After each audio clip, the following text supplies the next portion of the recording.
إن الحمد لله الأكرم الذي خلق الإنسان كرمه وعلمه من البيان ما لم يعلم فسبحان الذي لا يحصى امتنانه باللسان ولا بالقلم وأشهد أن لا إله إلا الله وحده لا شريك له ونشهد أن سيدنا إمامنا قدوتنا حبيبنا طبيبنا وطبيب روحنا محمد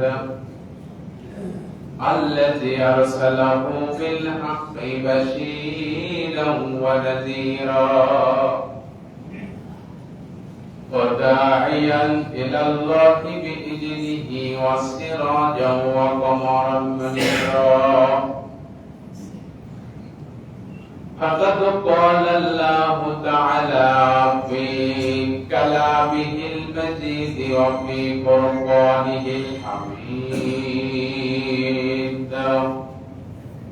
সবাই পড়ুন আউযু বিল্লাহি মিনাশ শাইতানির রাজীম বিসমিল্লাহির রাহমানির রাহিম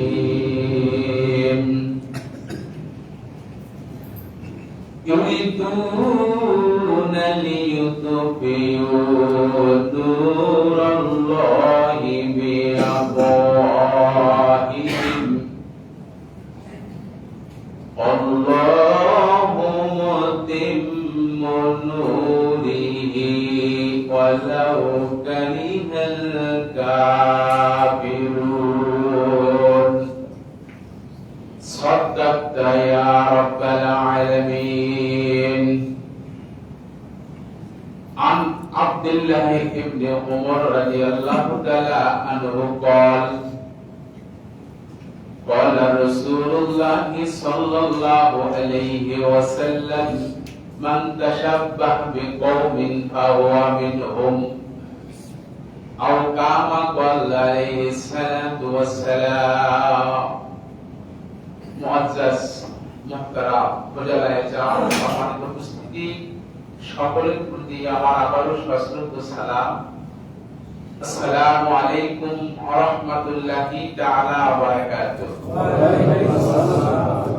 সর্বপ্রথম সেই বিশ্ব নিয়ন্ত্রক আল্লাহ সুবহানাহু ওয়া তাআলা শুকরগুজার করছি যে মহান আল্লাহ রাব্বুল আলামিন আমাদেরকে দয়া করে মায়া করে মহব্বত করে ভালোবেসে সুস্থ রেখে নিরাপদে রেখে তার পাকঘর মসজিদে হাজির হওয়ার তৌফিক দান করেছেন। সেই মহান রবের শুকরগুজার করছি। সকলে জবান খুলে জোরে সরে বলছি আলহামদুলিল্লাহ। আর একটু আওয়াজ দিয়ে বলতে হবে, বলুন আলহামদুলিল্লাহ।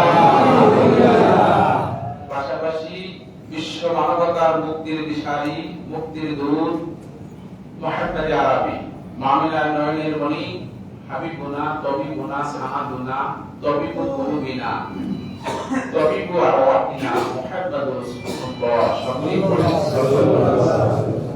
সম্মানিত উপস্থিতি, আমি আপনাদের সম্মুখে কোরআনুল কারীমে সূরাতুল আস-সাফ থেকে 8 নম্বর আয়াত এবং হুজুর সাল্লাল্লাহু আলাইহি ওয়াসাল্লামের অসংখ্য হাদিসের মাঝ থেকে একখানা ছোট্ট হাদিসে নববী তেলাওয়াত করছি।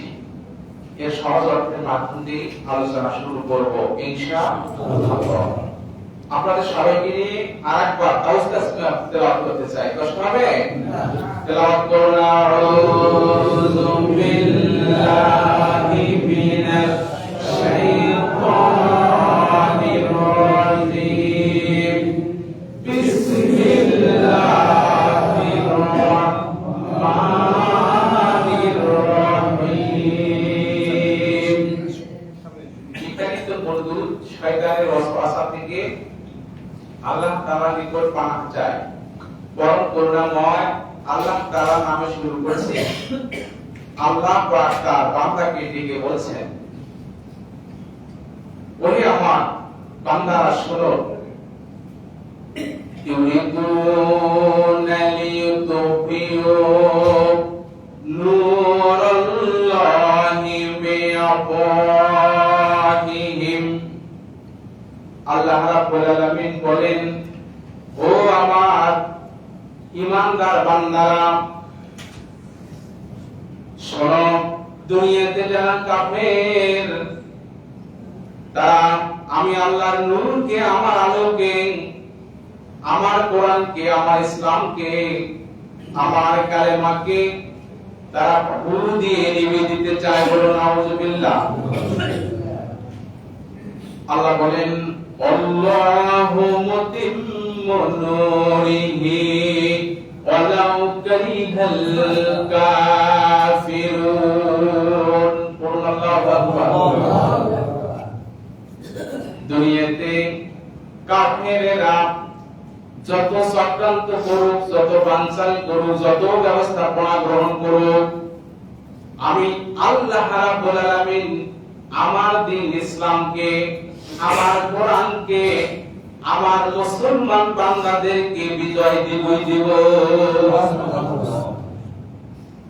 এসলা আয়াতে কারিমা শব্দ অর্থ।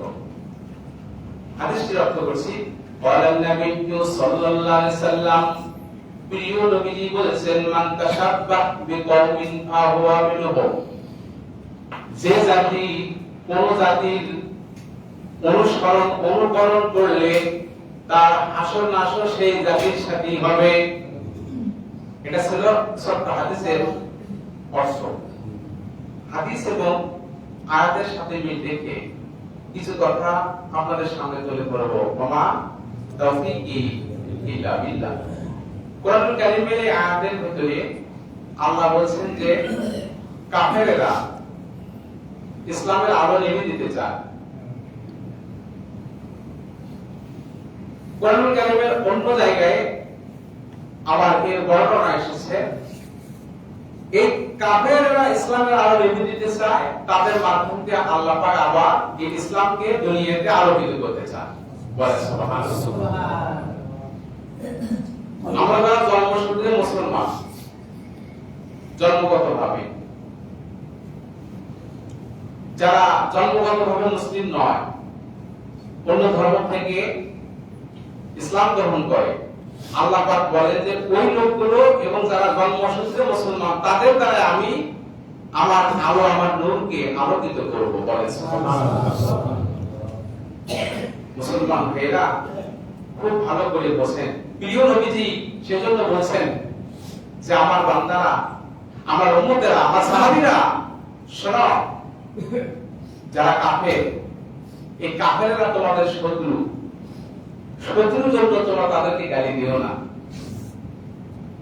নবীজি ভবিষ্যৎবাণী করেছিলেন, শোনো, এই যে কাফেররা যারা ইসলামের পথে আসবে না, ইসলামের আলো নিভিয়ে দিতে চায়, আমি মুহাম্মদ রাসূলুল্লাহ বলছি, এরা একদিন এই ইসলাম গ্রহণ করবে। বলেন সুবহানাল্লাহ। প্রিয় নবীজি এই ভবিষ্যৎবাণী, এই বাণীটা বেশি দিন লাগে নাই। মক্কা বিজয়ের পরই সূরাতুর রাসূলের মধ্যে আল্লাহ বলছেন, ওয়ারাইতান নাসা, বলেন ওয়ারাইতান নাসা ইয়াদখুলুনা ফি দীনিল্লাহি আফওয়াজা। আল্লাহু আকবার।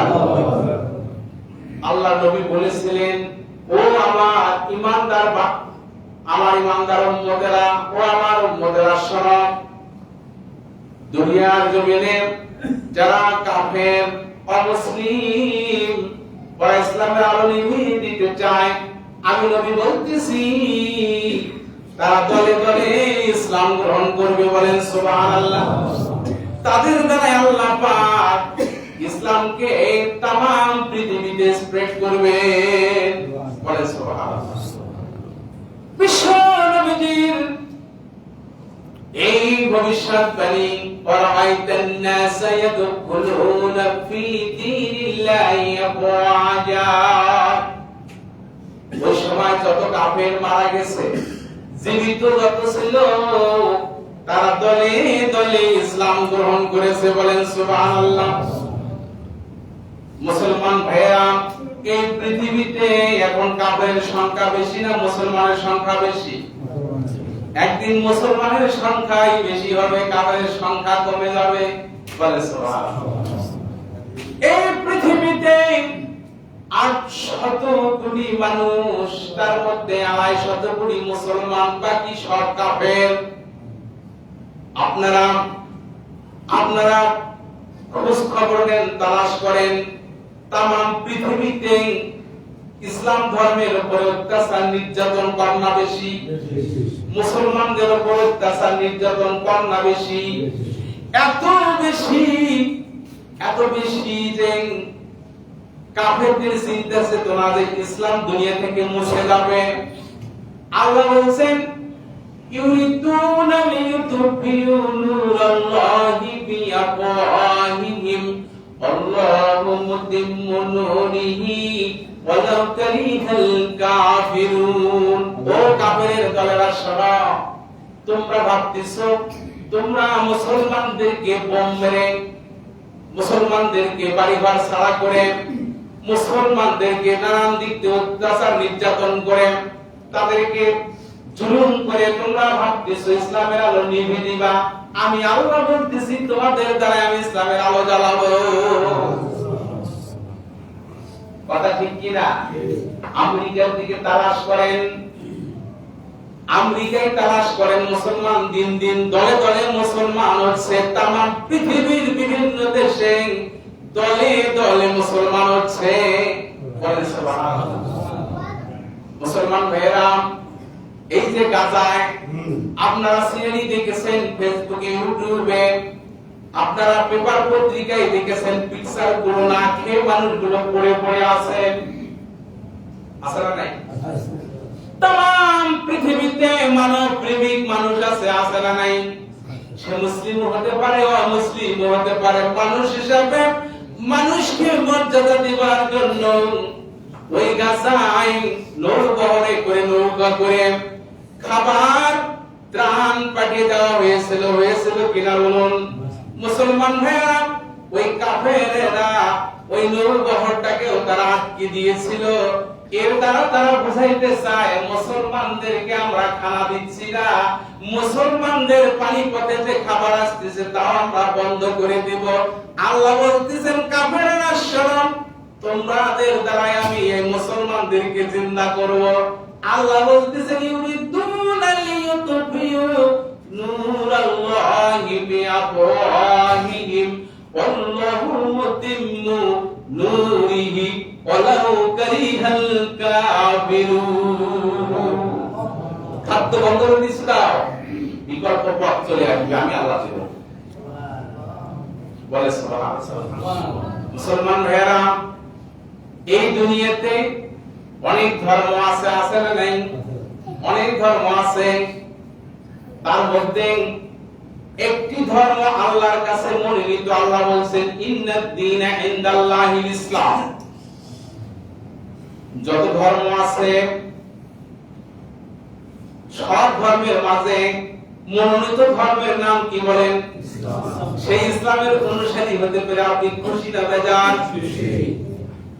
আপনি যদি ইসলাম ধর্মকে বলেন যে আল্লাহর কাছে মনোনীত ধর্ম হলো ইসলাম, আর আপনি যদি বলেন যে আমি ধর্ম নিরপেক্ষ, বলেন তো আপনার ঈমানটা আছে নাকি? ধর্ম নিরপেক্ষ মানে কি আপনারা বোঝেন নাকি? বোঝেন না? অনেকে বোঝেন। ধর্ম নিরপেক্ষ কি জিনিসটা একটু বুঝায় দেই।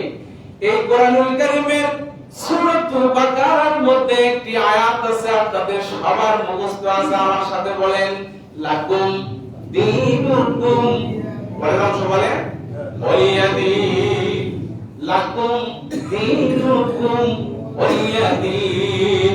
আল্লাহু আকবার। সূরা বাকারার ভিতরে আছে না নাই? সূরা কাফিরুনের ভিতরে আছে না নাই? আছে না?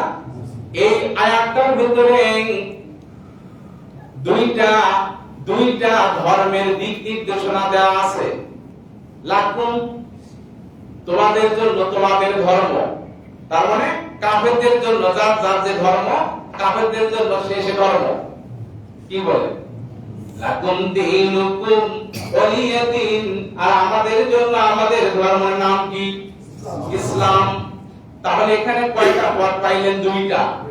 অমুসলিমদের ধর্ম যত আছে তাদের একটা সাইড, আর আমাদের মুসলমানদের জন্য একটা সাইড ইসলাম। মাঝখানে ধর্ম নিরপেক্ষ তুমি কোথায় পাইলা? ধর্ম নিরপেক্ষ মানে তুমি ধর্মের পক্ষেও নয় বিপক্ষেও নয়, তোমাকে পক্ষে বা বিপক্ষে থাকা লাগবে, কথা ঠিক কিনা? আর ধর্ম নিরপেক্ষ মানে আমি কোন ধর্মের সাথে আমার মিল নাই। কুফরি কথা, এই কুফরি কথা যারা বলে, আপনি যদি তার সাথে উঠা বসা করেন, তার অনুসরণ অনুকরণ যদি করেন, আল্লাহ রাসূল বলেছেন মান তাশাব্বাহা বিকওমিন ফাহুয়া মিনহুম, সেই লোকগুলোর সাথে আপনার হাসর নাসর হবে যারা ইসলামকে ইসলাম বলে মানে নেই। অন্য ধর্মাবলম্বী যারা কাফের, কাফেরের ধর্ম কাফেররা মানে যায়, সেটাও মানতে রাজি নাই। সবাইকে সবার মধ্যে থাকতে চায়, এমন শ্রেণীর মানুষ যদি আপনি হন, তাহলে আপনাকে সেই দিন কাফেরদের ওই দলের ভুক্ত হয়ে, মুনাফিকের দলভুক্ত হয়ে, কুফরির দলভুক্ত হয়ে জাহান্নামে যাওয়া লাগবে। কথা কি বোঝাতে পারলাম? আল্লাহ পাক এই কোরআনুল কারীমের অন্যত্র বলেছেন মাইয়াবতাগি গায়রাল ইসলাম আদ-দীন ওয়া মাইয়াবতাগি গায়রাল ইসলামি দীনান ফালাই ইউকবালা মিনহু ওয়া হুয়া ফিল আখিরাতি মিনাল খাসিরিন। আল্লাহ পাক কোন ধর্মের আলোকে আলোকিত করতে চান বলেন? ইসলাম ধর্মের। ইসলাম ধর্মের আলোকে আল্লাহ আলোকিত করতে চান। আল্লাহ রাব্বুল আলামিন এই কোরআনুল কারীমের মধ্যে আবার বলছেন, বান্দারা শোনো, আমায়াবতাগি গায়রাল ইসলামি দীনান, ইসলাম বাদ দিয়া, ইসলাম ধর্ম বাদ দিয়া অন্য কোন ধর্ম, ইসলামের ধর্ম বাদ দিয়া অন্য ধর্মের মতাদর্শ তুমি যদি গ্রহণ করো, ইসলাম বাদে কোরআনিক আইন কানুন, কোরআনিক বিধান, কোরআনিক মতপথ, এসব কিছু বাদ দিয়ে অন্য কোন জীবন আদর্শ যদি তুমি গ্রহণ করো, আল্লাহ পাক বলেন ফালাইকুবালা মিনহু, তার কাছ থেকে কঠিন কালেও কিছু গ্রহণ করা হবে না। ইসলাম বাদ দিয়ে তুমি যদি অন্য কোন মতাদর্শ, অন্য কোন জীবন আদর্শ, অন্য কোন আইন, অন্য কোন পথ, অন্য কোন মত, অন্য কোন দল, ইসলাম বাদ দিয়ে যদি তুমি গ্রহণ করো, তুমি নামাজ পড়ো, রোজা করো, হজ করো, যাকাত দাও, তুমি যত ভালো ভালো করো, আলেম যারা আছেন বুঝবেন, মোজারের সিগার শুরুতে লাল যদি আসে, অর্থ দ্বারা একেবারেই তার গ্রহণ করা হবে না। কথা ঠিক কিনা? আলাই ইকুবালা, কিছু গ্রহণ করবে না আল্লাহ। ইসলাম বাদ দিয়ে, ইসলামী নিয়ম কানুন বাদ দিয়ে, কোরআনিক আইন কানুন বাদ দিয়া মানব রচিত আইন কানুন যদি আপনি অনুসরণ অনুকরণ করো, তোমার 4 পয়সার মূল্য নাই ভালোতে। কে বলছেন এই কথা? আল্লাহ। আমি নিজে বলিনি, আল্লাহ বলছেন। মুসলমান ভাইরা, আমি আপনাদের সামনে আলোচনা করতেছি, আমার হুজুর আছে না নাই? আমার ওস্তাদ আছে না নাই? আমার ওস্তাদ আছে, আমার ওস্তাদেরও ওস্তাদ আছে, আছে না নাই? আমি যা জানি আমার চাইতে ওস্তাদ বেশি জানে, ওস্তাদের চাইতে আমার হুজুরের ওস্তাদ আরো বেশি জানে। জানেন না? জানেন? মুসলমান ভাইরা খুব ভালো করে বোঝেন, বর্তমান জামানায় বাংলাদেশের মানুষগুলো 4 ভাগ করে 3 ভাগ মানুষ আমরা বুঝি যে ইউটিউবে যারা বক্তব্য দেয় এরা বড় হুজুর। কি বিশেষ করে না ওই ইউটিউবে যাদের আলোচনা আছে তাদের চাইতে বড় হুজুর বাংলাদেশে আছে? আছে না নাই? আছে। যাদের লেখনী পড়ে তারা আজকে আলেম, যাদের কাছে পড়ে তারা আলেম, সেই ধরনের আলেম বাংলাদেশে আছে, কথা বলতে পারে না, ওয়াজ করতে পারে না, ছাত্রের সামনে কিতাব খুলে কিতাব পড়াইতে পারে এমন হুজুর আছে না নাই?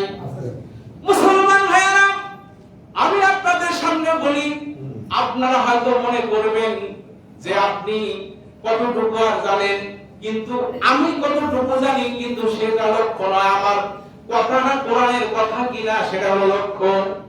কোরআনের কথা যদি হয় আমি কতটুকু জানি ওটা বলতে হবে না, কোরআনের কথা যদি হয় নির্দ্বিধায় আপনাকে মেনে নিতে হবে। কথা ঠিক কিনা?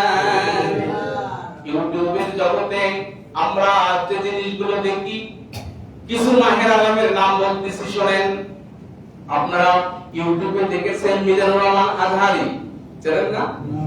আপনি ইউটিউবে দেখেছেন নায়াতুল্লাহ আব্বাসী, মাওলানা মামুনুল হক, জুনাইদ আল হাবিব, রাজ্জাক বিন ইউসুফ, দেখেন না ইউটিউবে? খুব মাহের আলেম, বড় মাহের আলেম। এরকম আলেম হয় না, এত বড় সামনে আলেম।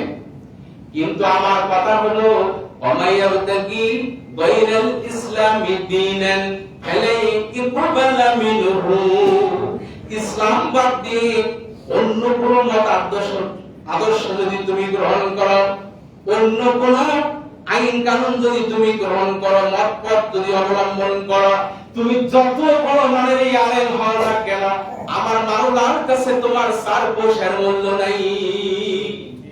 কি কথা বুঝাতে পারলাম? কথাটা কি আপনারা বুঝতে পেরেছেন? আমার মুসলমান ভাইরা, আমার ওস্তাদ ভাইরা কেন, তারা যদি ইসলাম বাদ দিয়ে কুফরি কোন মতবাদকে মেনে নেয়, কুফরি কোন দল মত পথকে মেনে নেয়, তাদেরও আমার আল্লাহর কাছে সার পয়সার মূল্য নাই। কি কথা ঠিক কিনা? একটু কালেমা পড়ে লা ইলাহা ইল্লাল্লাহ, আওয়াজ করে লা ইলাহা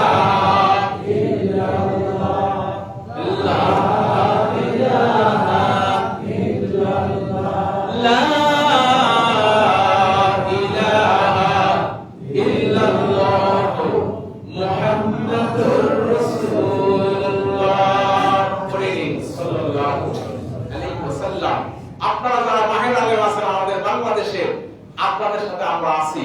আপনাদের কথা, আপনাদের বক্তব্য, আপনাদের কাজ যদি কোরআনের সাথে মিল খায়, কি বলেন?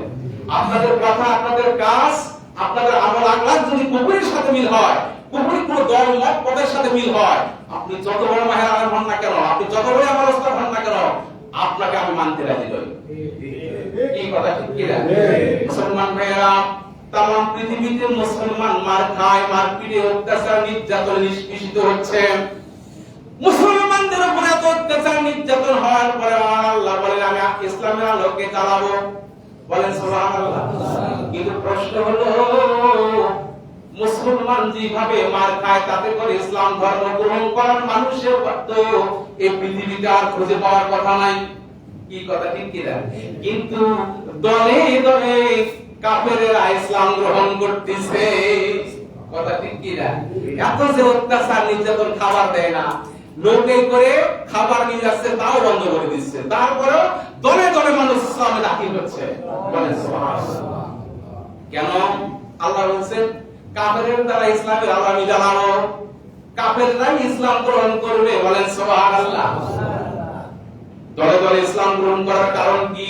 অনেকগুলো কারণ আছে। তার মধ্যে একটি কারণ হলো এই ইসলাম ধর্ম নতুন কোন ধর্ম নয়। কি বলেন? এই ইসলাম ধর্ম হলো আসল ধর্ম। এই ইসলাম ধর্ম পুরাতন ধর্ম। এই ইসলাম ধর্ম এই পৃথিবীতে যত মানুষ আছে, শুধু মুসলমান নয়, অমুসলিম, হিন্দু, বৌদ্ধ, খ্রিস্টান, ইহুদি, সমস্ত জগতের যত মানুষ আছে সবগুলো মানুষের ধর্মের নাম হলো ইসলাম। প্রত্যেকটা মানুষের ধর্মের নাম কি? ইসলাম। বলেন তো পরিচিত জিনিসের সাথে আকর্ষণ কম না বেশি? এই চট্টগ্রাম বন্দরে আমরা চলাফেরা করি, ঘোরাফেরা করি, এমন মানুষ সামনে চলে যায় আমি কথাও বলি না, কিন্তু আমি চিনি। কিন্তু ওই ভাইটাকে আমি যদি ঢাকা শহরে দেখি, আমার ভিতরে একটা মায়া চলে আসবে, একটা মহব্বত চলে আসবে। আমার এলাকার একটা লোককে আমি কারে খুঁজে পেয়েছি, আমি সালাম দিয়ে কথা বলতে বাধ্য হব। কথা ঠিক কি না? কারণটা কি? আমার সাথে তার পরিচয় আছে, আমার সাথে তার পরিচয় আছে, আমি তার সম্পর্কে জানি, আমার চট্টগ্রাম এলাকার মানুষ। কি কথা ঠিক কি না? মুসলমান ভাইয়েরা, এই পৃথিবীতে যতগুলো মানুষ এসেছে প্রত্যেকটা মানুষের সাথে ইসলাম ধর্মের দেখা হয়েছে। বলেন সুবহানাল্লাহ। প্রত্যেকটা মানুষের সাথে ইসলাম ধর্মের অনুসারীদের কে কি কাজ করবে সে সম্পর্কে আল্লাহ কথা বলেছেন। বলেন সুবহানাল্লাহ। আল্লাহ কোশ্চেন করেছেন, আলমে আরওয়াই আলাস্তু বিরাব্বিকুম। আল্লাহ কোশ্চেন করেছেন যে আমি কি তোমাদের রব নই? এটা শুধু এই টুপিওয়ালা দাড়িওয়ালাকে বলে নেই, যত রূহ আছে সব রূহকে বলেছেন। অর্থাৎ ইসলাম ধর্মের সাথে সেখানেই আমাদের কথাবার্তা হয়েছে, পরিচয় হয়েছে জন্য আজ অমুসলিমেরা ইসলাম ধর্মের প্রতি এত দীক্ষিত হচ্ছেন, ইসলাম ধর্ম এত তারা গ্রহণ করতেছেন, তারা বলতেছেন এটা আমরা রুহের জগতে দেখেছি, এটাই পৃথিবীতে একমাত্র শান্তির ধর্ম, সুতরাং এর ভেতরেই আমাদের প্রবেশ করা লাগবে। একটা কারণ বললাম, সংক্ষেপে বলি, অনেকগুলো কারণ আছে। আর একটি কারণ হলো ইসলাম ধর্ম একটা বাড়ির জন্য নয়, একটা গোত্রের জন্য নয়, একটা এলাকার জন্য নয়, একটা দেশের জন্য নয়। ইসলাম ধর্ম এটা সার্বজনীন, এটা সকলের জন্য। ইসলাম ধর্মের ভিতরে সাম্প্রদায়িকতা নেই। ইসলাম ধর্ম কোন গোত্রের জন্য আসে নেই। ইসলাম ধর্ম সকলের ধর্ম। বলেন সুবহানাল্লাহ। মুসলিম অমুসলিম সবার ধর্মের নাম হলো ইসলাম। কিন্তু পৃথিবীতে এসে এক একজন এক এক দিকে চলে গেছে। আসল ধর্মের নাম ইসলাম। বলেন সুবহানাল্লাহ। মুসলমান ভাইয়েরা খুব ভালো করে বোঝেন, আসল ধর্মের নাম কি? ইসলাম। তার প্রমাণ কি? এই কোরআনুল কারীমের ভিতরে আল্লাহ বলেন, প্রতিদিন ৫ ওয়াক্ত নামাজ পড়ার সময় প্রথমে যে সূরাটা তেলাওয়াত করি সূরাটার নাম কি? সূরা ফাতিহা। আলহামদুলিল্লাহ সূরা যে ভাই বলেন সূরা ফাতিহা বা আলহামদুলিল্লাহ সূরা, ঠিক আছে। এই সূরাতে আমরা প্রথমে বলি আলহামদুলিল্লাহি রাব্বিল আলামিন। পড়ি না? সমস্ত প্রশংসা বিশ্ব জগতের রবের জন্য। বলেন সুবহানাল্লাহ। বলেন তো আল্লাহ শুধু মুসলমানের জন্য নাকি? আল্লাহ যদি শুধু মুসলমানের জন্য হতো, এই সূরা ফাতিহার ভিতরে কথা আসতো আলহামদুলিল্লাহি রাব্বিল মুসলিমিন, আলহামদুলিল্লাহি রাব্বিল মুসলিমিন, আলহামদুলিল্লাহি রাব্বিল হাজ্জিন। এরকম কথা আসতো। আল্লাহ যদি শুধু হাজীদের জন্য হতো, আল্লাহ যদি শুধু মুসলমানদের জন্য হতো, আল্লাহ যদি শুধু মুসলমানদের জন্য হতো, আল্লাহ এই কোরআনুল কারীমের এই আয়াতে রব্বিল আলামিন বলতো না। বলেন সুবহানাল্লাহ। এই থেকে প্রমাণ হয় যে ইসলাম ধর্ম শুধু মুসলমানদের জন্য আসে নাই, ইসলাম ধর্ম সার্বজনীন সকলের জন্য। বলেন সুবহানাল্লাহ। আল্লাহ হলো সবার জন্য। নবী কি শুধু দাড়ি টুপি পাঞ্জাবি আলাদের জন্য নাকি?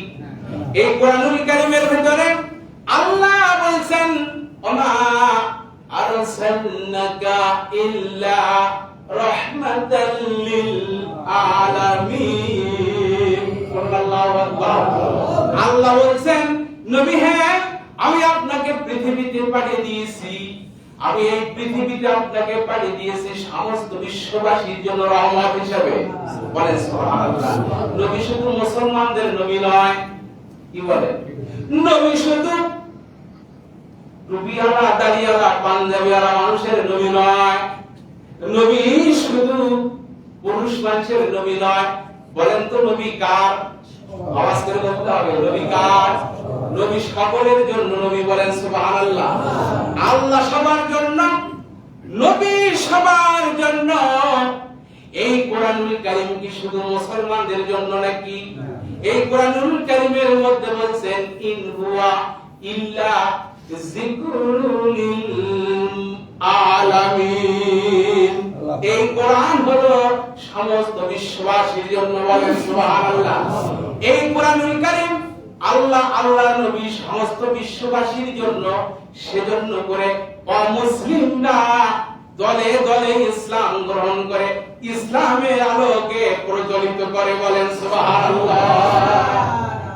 মুসলমান ভাইরা আরেকটি কথা বলি, এই ইসলাম ধর্ম সবার জন্য, কথা ঠিক কি না? বলতে পারলাম তো? ইসলাম ধর্ম সবার জন্য। আরেকটি কারণ হলো অমুসলিমরা দলে দলে কেন ইসলাম গ্রহণ করে? অমুসলিমদের ইসলাম গ্রহণের মাধ্যম দিয়ে আল্লাহ তার আলোকে জ্বালিয়ে রাখতে চান। আরেকটা কারণ হলো ইসলাম ধর্ম খুব সহজ এবং সরল, খুব সহজ সরল। কিরকম সহজ সরল একটু বোঝাই দেয়, শুনুন। খুবই সহজ, ইসলাম মানা খুবই সহজ।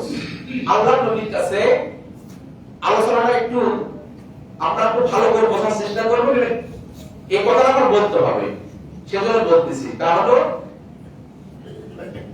রমজান মাসে এক সাহাবী নবীজির কাছে গিয়ে বলতেছেন, ইয়া রাসূলুল্লাহ, ইয়া হাবিবাল্লাহ, আমি সর্বনাশ হয়ে গেছি, আমি সর্বনাশ হয়ে গেছি।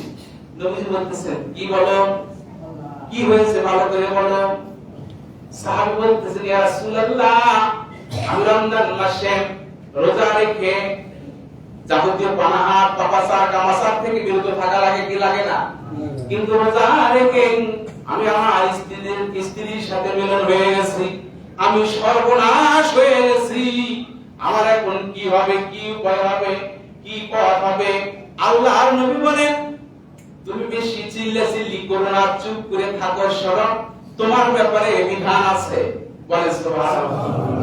ইসলাম ধর্ম যে সহজ সরল, ইসলাম যে সহজ, এটার ব্যাপারে আল্লাহর নবী বলতেছেন তোমার ব্যাপারে বিধান আছে।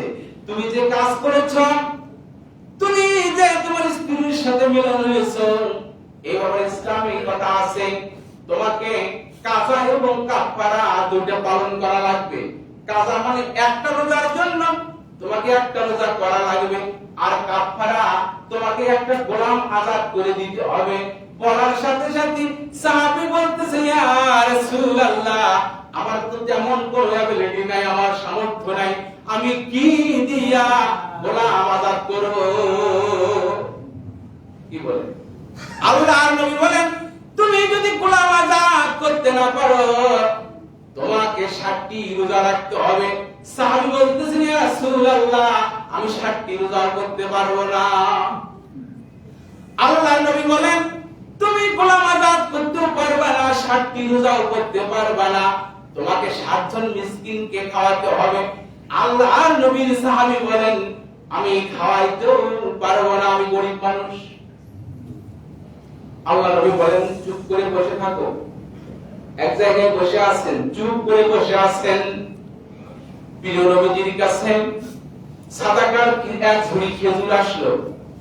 নবীজি বললেন, ওমর সাহাবীরা, কিছুক্ষণ আগে যার সাথে আমার কথা হলো, তিনি কোথায়, তাকে আমার কাছে নিয়ে আসেন। বলেন সুবহানাল্লাহ। নবীজি বলতেছেন, এই যে আমার কাছে এক ঝুড়ি সাদাকা আর খেজুর আছে, এই খেজুরটুকু নিয়ে গিয়ে তুমি ওই মদিনার ভিতরে যারা গরিব আছে তাদের মাঝে বন্টন করে দাও। বলেন সুবহানাল্লাহ। সাহাবী বলতেছেন, ইয়া রাসূলুল্লাহ, এই খেজুর আমি কাকে পাবো? আমার দেশে, আমার এলাকায় আমার চাইতে গরিব আর কেউ নেই। বলে সুবহানাল্লাহ। আল্লাহর নবী বলেন, যাও তুমি নিজে খেও। ইসলাম সহজ ধর্ম, এরকম সহজ সরল ধর্ম, এরকম নিয়ম নীতির মাধ্যম দিয়ে গঠন করা ধর্ম। এই সিনারি অমুসলিমরা দেখে দেখে তারা দলে দলে ইসলাম গ্রহণ করতেছেন। এই পৃথিবীতে একদিন মুসলমানের সংখ্যা বেশি হয়ে যাবে। এই জন্য আল্লাহ বলছেন, ইউরিদুনা লিইউযিউ নূরাল্লাহি বিআফওয়াহিহিম আল্লাহু মুতিম্মুহা নূরিহি ওয়ালাউ কারিহাল কাফিরুন। ও আমার বান্দা, ওরা যতই চাক ইসলামের আলো, কালেমার আলো, কোরআনের বিধান সমাজে ওরা যতই কায়েম করতে না দিক, আমি ওদের দ্বারা একদিন এই কোরআনের বিধান কায়েম করে দিব। বলে সুবহানাল্লাহ। এবারে আলোচনা শেষ করছি। ওয়া আখিরু দাওয়ানা আলহামদুলিল্লাহি রাব্বিল আলামিন।